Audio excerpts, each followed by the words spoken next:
seja bem-vindo à disciplina História da Educação.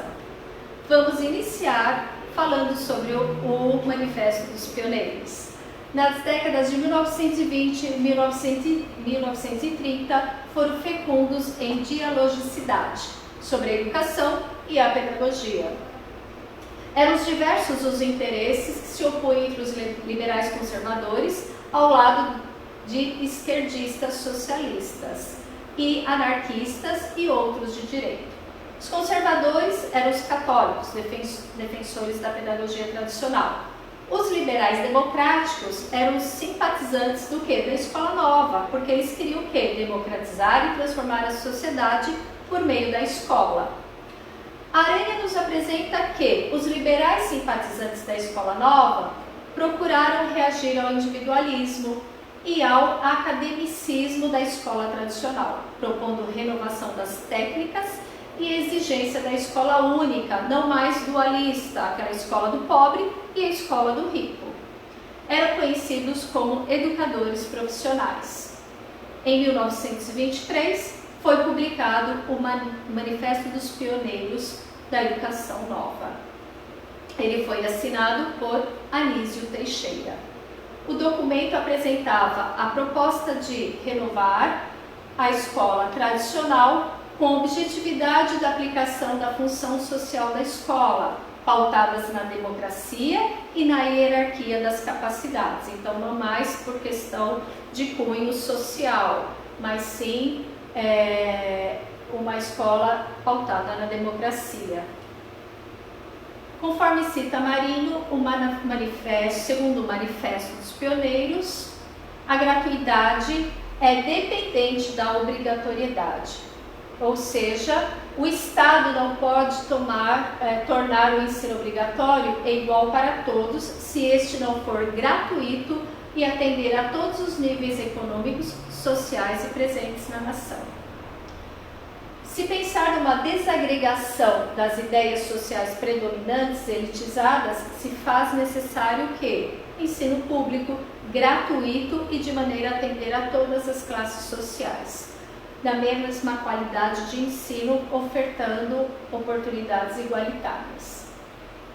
Bom, segundo Aranha, os objetivos principais redigidos no Manifesto dos Pioneiros por Anísio Teixeira era superação do caráter discriminatório do ensino brasileiro, que destinava a escola profissional para os pobres e o ensino acadêmico para a elite. Era proposto a escola secundária unitária, com base comum, cultural, geral para todos. Uma das preocupações dos escolanovistas é que, passado 4 décadas de proclamação da República, não se tinha ainda uma escola republicana aberta para todos. Vale ressaltar que os escolanovistas queriam fixar seu manifesto como um difusor de águas, redizendo a necessidade do Estado assumir a responsabilidade da educação, que se achava em defasagem com as exigências do desenvolvimento. Agora nós vamos falar um pouquinho sobre a educação católica, que era em oposição aos escolanovistas, ou seja, tinha os representantes da ala católica, da qual criticava a tendência laica instalada pela República. De acordo com Aranha, os pensadores católicos, as escolas leigas, eles só apenas instruíam os alunos e não educavam. É de relevância lembrar que os pensadores católicos só acreditavam que a religião de fato ensinava e mudaria a pessoa. Os preceitos religiosos na escola apresentavam o que? Um domínio sobre os alunos. O que foi abordado neste capítulo? O Manifesto dos Pioneiros, a educação católica. Nós vamos falar sobre a Reforma Capanema, a construção da Lei de Diretrizes e Bases, a LDB, e a educação popular. A Reforma Capanema ocorreu no período da ditadura de Vargas, no Estado Novo, de 1937 a 1945. o ministro da Educação e Saúde, Gustavo Capanema, instituiu outras reformas de ensino. Nesse período também foram denominadas as Leis Orgânicas do Ensino, que com elas reestruturou o ensino industrial, o ensino comercial e o ensino secundário. Segundo Aranha, nos termos da lei, a influência do movimento renovador se fez presente, estimulando o quê? O planejamento escolar, dando atenção à carreira docente e à remuneração do professor. Também continuava nessa época um número muito alto de leigos não formados atuando na educação. A lei orgânica, ela regulamentou o quê? O curso de formação de professores. Com a reestruturação do curso secundário, de 4 anos, passou a ter de 4 anos de ginásio e 3 anos de colegial. A lei do ensino secundário, de acordo com Aranha, em seu artigo 1º, especificava que a finalidade desse ensino era formar a personalidade integral dos adolescentes, acentuar e elevar a consciência patriótica e a consciência humanística, dar preparação intelectual geral, que possa servir de base e estudos mais elevados de formação especial, e ainda, segundo o artigo 25, formar individualidades condutoras. Também, outro aspecto dessa época é sugerir de maneira explícita instrumentos para ampliação de influência do governo para a educação. Ou seja, é com a educação moral e cívica que se encerra e se completa o ciclo de educação individual e coletiva. Bom, nessa época também, na Reforma Capanema, o Ministério da Educação também aprovou a criação de uma série de órgãos, como o Serviço Nacional de Aprendizagem Industrial, que é o SENAI, o Instituto Nacional de Serviços Pedagógicos, que é o INEP, e o Serviço Nacional de Radiodifusão Educativa. Agora falaremos um pouquinho sobre a construção da Lei de Diretrizes e Bases da Educação brasileira, que é a nossa LDB. Ou seja, a LDB ela foi constituída em 1961, no qual a educação brasileira era somente citada na Constituição de 1934. Essa lei foi organizada em 96 artigos e regularizou o sistema de ensino do país. Ela foi apresentada, esse anteprojeto da Lei de Diretrizes e Base, com a orientação de Lourenço Filho. Ela demorou para ser promulgada 13 anos depois, ela foi promulgada 13 anos depois. Quando ela entra em vigor, ela já estava totalmente defasada, desatualizada. Por quê? Ela foi promulgada em 1961 e 13 anos para esse anteprojeto ser totalmente efetivado e colocado em prática. Bom, alguns aspectos de desvantagens dessa lei. O Estado destinava o recurso apenas para a escola pública. O Estado... Apesar da pressão de que o Estado deveria oferecer recursos apenas para a escola pública, a lei trazia que os recursos seriam destinados à escola pública e também às escolas particulares, em nível de reforma de prédio, de estrutura, de material e tudo mais. O ensino técnico, ele continuou a não merecer atenção especial dentro dessa lei. Os descompassos e desencontros da LDB aumentaram a distância entre a estrutura educacional e o sistema econômico. Agora a gente vai falar um pouquinho da educação popular. Essa é bem conhecida, né?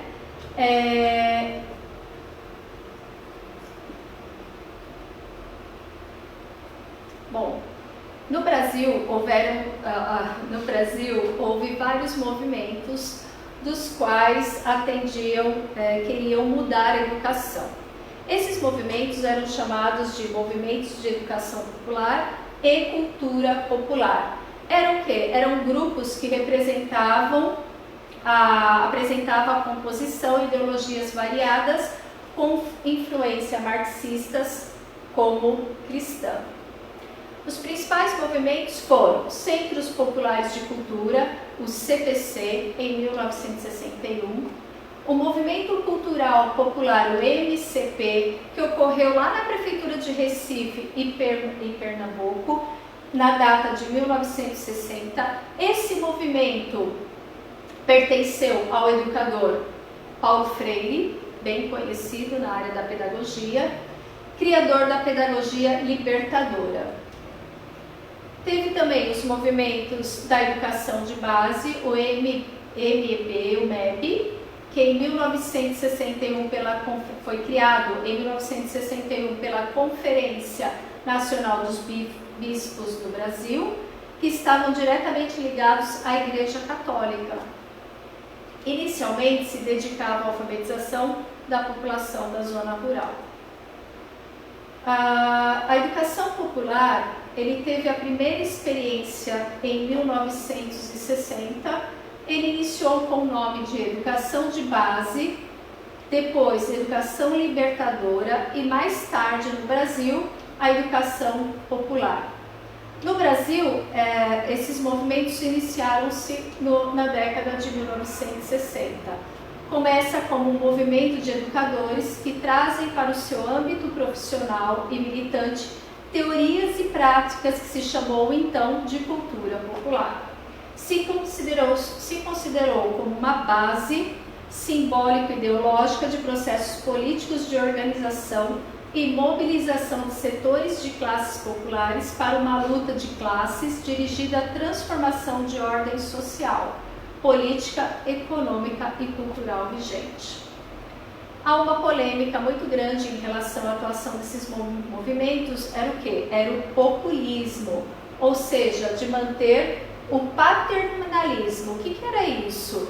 Eles eram autoritários no sentido deles mesmos delinear na sociedade civil os caminhos possíveis de mudança. Vimos neste capítulo a reforma Capanema, a construção da LDB e a educação popular. Nós vamos ver sobre a educação e ditadura. O regime militar foi um período da política brasileira em que os militantes comandavam o país. A ditadura perdurou os anos de 1964 a 1985. Foi uma época que ficou muito marcada pela realização de vários atos institucionais que colocavam em prática a perseguição política, a censura, a supressão de direitos constitucionais, a falta total de democracia e a repressão àqueles que eram contrários ao regime vigente. Aranha salienta que a intenção política correta de educar politicamente a juventude revelou-se no decreto-lei baixado pela Junta Militar em 1969, que tornou obrigatório em todos os graus e modalidades o ensino da educação moral e cívica. No ensino secundário, chamava-se Organização Social e Política do Brasil, o SPB. E no curso superior, Estudos de Problemas Brasileiros, EPB. Essas disciplinas eram ministradas por pessoas de confiança da direção. Em dezembro de 1968, o ato institucional número 5, AI5, conforme no cinto Aranha, retirou todas as garantias individuais, públicas ou privadas, e concedeu ao presidente da República poderes para atuar como executivo e legislativo.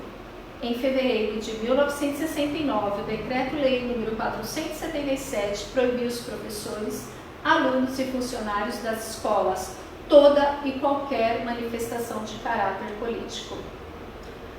Pode-se perceber que todos os conflitos da época eram solucionados por decreto-lei.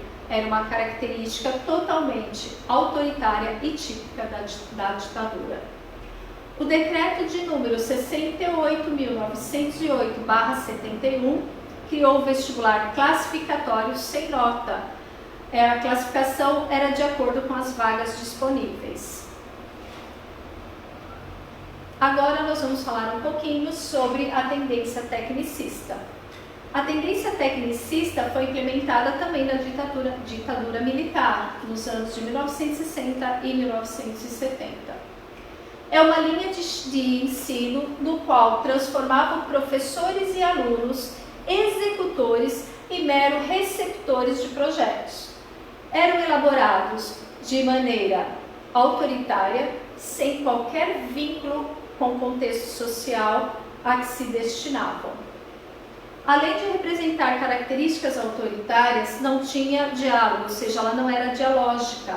O aluno caberia somente assimilar de maneira passivamente os conteúdos transmitidos pelo professor.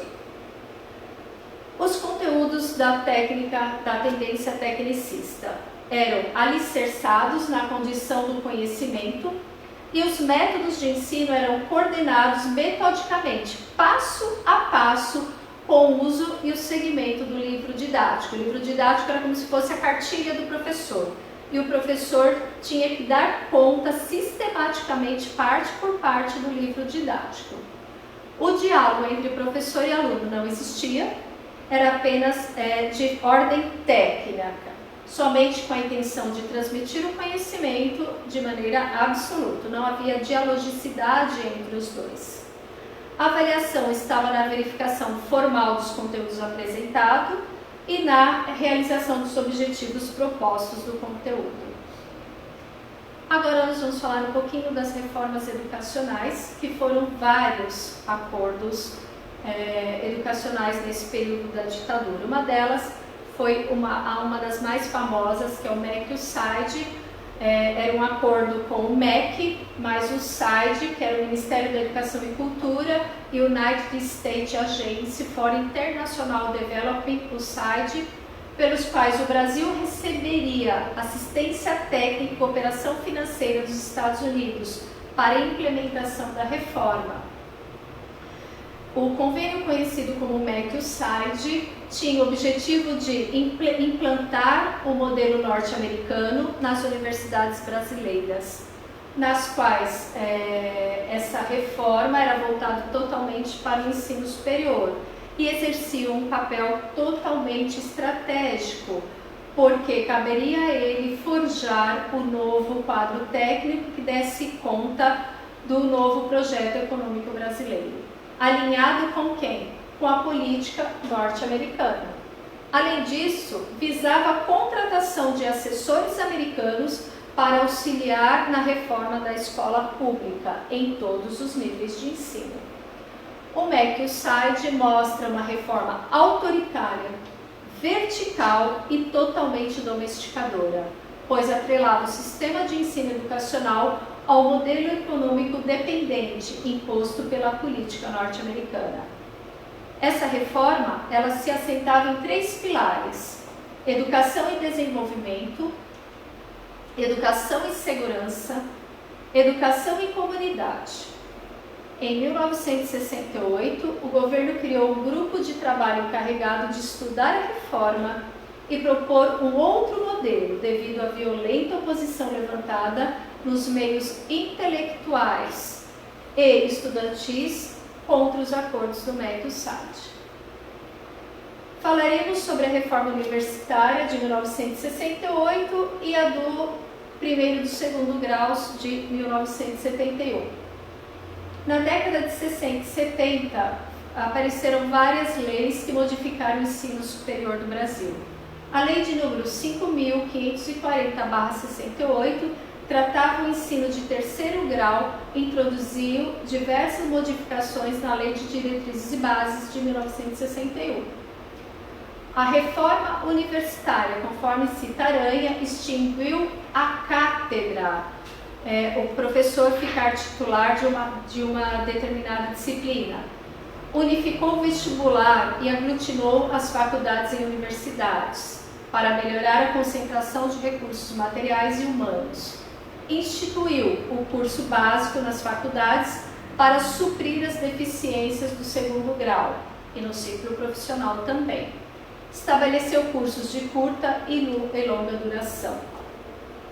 Já a reforma do primeiro e do segundo grau, ou seja, do ensino fundamental e do ensino médio, foi bem no período mais violento da ditadura, no governo de Médici. De acordo com Aranha, o artigo 1º da Lei 5.692/71 diz que o ensino de primeiro e segundo grau tem por objetivo geral proporcionar ao educando a formação necessária ao desenvolvimento de suas potencialidades, como elemento de autorrealização, qualificação para o trabalho e preparo para o exercício consciente da cidadania. Para atender tal objetivos da legislação, a lei reestruturou o ensino, ampliando para a obrigatoriedade escolar de 4 para 8 anos. Juntou com isso o antigo primário com o ginásio. Também houve a criação de escola única profissionalizante, no qual o aluno terminaria o ensino médio com uma profissão, o chamado curso supletivo. Bom, conforme a Aranha nos salienta, um dos prejuízos foi a desativação da escola normal, antiga escola normal, que era destinada à formação dos professores para o ensino fundamental, com uma nova denominação, habilitação para o magistério. Houve muitas críticas, né, em relação a essa mudança do magistério, porque falava-se que apresentou esvaziada de conteúdos, colocou a profissão como segunda categoria, não havia articulação da didática com o conteúdo, ou seja, a formação era totalmente fragmentada. Agora a gente vai falar um pouquinho da década de 80, no qual foi apresentada uma nova reestruturação dos cursos da formação de professores de grau superior, ou seja, apareceu a pedagogia e a licenciatura, bem como o secundário, a habilitação do magistério, onde aparece aqui no Brasil os chamados Cefams. Nesse período também foi promulgada a Constituição de 88. A Constituição de 88, ela traz pontos importantes para a nossa educação, porque aparece a gratuidade do ensino público, a extensão do ensino obrigatório e gratuito progressivamente ao ensino médio, atendimento em creches e pré-escolas crianças de 0 a 6 anos, acesso ao ensino obrigatório gratuito e a valorização dos profissionais de ensino com plano e carreira para o magistério público, autonomia universitária e aparece o Plano Nacional de Educação. A Constituição de 88 ela é uma carta magna. Por que magna? Ela é ampla, ela é grande e estabelece o direito à educação para todos. Vimos nesse capítulo educação e ditadura, reformas educacionais, educação tecnicista, bem como os anos de 80 e políticas educacionais. Espero que vocês tenham gostado e até a próxima.